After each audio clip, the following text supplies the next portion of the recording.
TTV என்டிஏவில் இணைந்தது என்டிஏவுக்கு பலம். அதில் சில நெருடல்கள் இருக்கின்றன. எடப்பாடி பெயரை கூட அவர் சொல்லவில்லை. தமிழ்நாட்டுக்கு என்டிஏ தலைவர் எடப்பாடி தான். ஆனால் அவர் முன்னிலையில் சேராமல் பியூஷ் கோயல் முன்னிலையில், மத்திய அமைச்சர் பிஜேபி தலைவர் பியூஷ் கோயல் முன்னிலையில் தான் அவர் சேர்ந்திருக்காரு.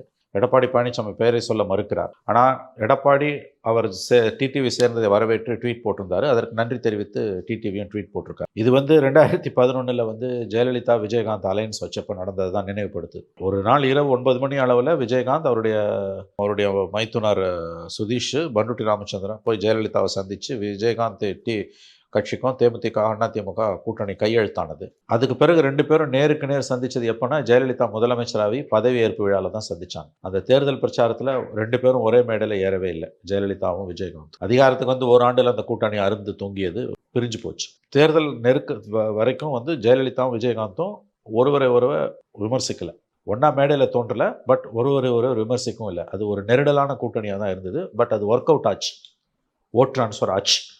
அந்த மாதிரி இன்றைக்கு டிடிவி தினகரன் அதிமுக உள்ள சேர்ந்திருப்பது, என்டிஏ உள்ள சேர்ந்திருப்பது தனிப்பட்ட முறையில் எடப்பாடிக்கும் டிடிவிக்குமான ஒரு நெருடல் தொடருது. அதில் மாற்று கருத்து இல்லை. ஆனால் ஓட் ட்ரான்ஸ்ஃபர் நடக்கும், நான் நம்புகிறேன். என்னுடைய கருத்து, உங்களுக்கு மாற்று கருத்து இருக்கலாம். ஓட் ட்ரான்ஸ்ஃபர் நடக்கும். இது விஜயகாந்த் ஜெயலலிதா விவகாரம் சம்மந்தப்பட்டது. அந்த ஆங்கிளில் தான் நான் இதை பார்க்குறேன். டிடிவி அவர்கள் என்டிஏக்குள்ளே வந்தது என்டிஏவுக்கு ஒரு பலம்.